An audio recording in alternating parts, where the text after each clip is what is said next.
భారతదేశంలో పుట్టుడునే చేసిన తప్ప మనిషిని మనిషిగా చూడని మతాలదేమున్నది గొప్ప. నేను జంతువయ్యి జన్మించిన ఈ దేశంలో చేతులెత్తి జంతువు కాళ్ళు మొక్కేటువంటి సాంప్రదాయంలో మనం బతుకుతున్నాం.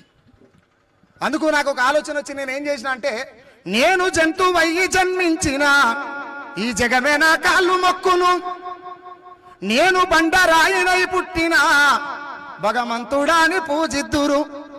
అవునా కదా?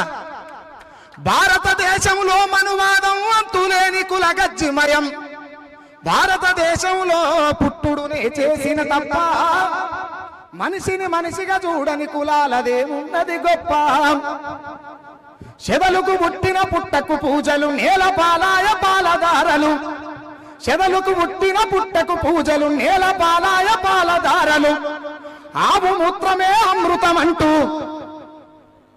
ఈ మనుధర్మశాస్త్రం, ఈ కుల వ్యవస్థ ఏం చెప్తున్నది? ఆవు మూత్రమే అమృతం అంటూ ఉచ్చకు దోసిలి దాపే కొందరు, మైల పట్టిన జాతులు నీటిని ముట్టిన పాపేనని కర్కశంగా నరికి సంపుతూ కత్తుల దాహం దిచుతున్నారు. ఇది వాస్తవం అయితే చప్పట్లు కొట్టరే, నిమ్మలంగా చుట్టరే. నిజంగా ఒక ఓపెన్ ముచ్చట ఏంటంటే, ఈ కుమ్మెర జాతర చిన్న పాప విషయంలో విశారాధనన్న గనక ముందడుగు వేయకపోయి ఉంటే మానవ సమాజానికి ముచ్చట తెలిసేది కాదు. గట్టిగా చప్పట్లు కొట్టాలి ఒకసారి.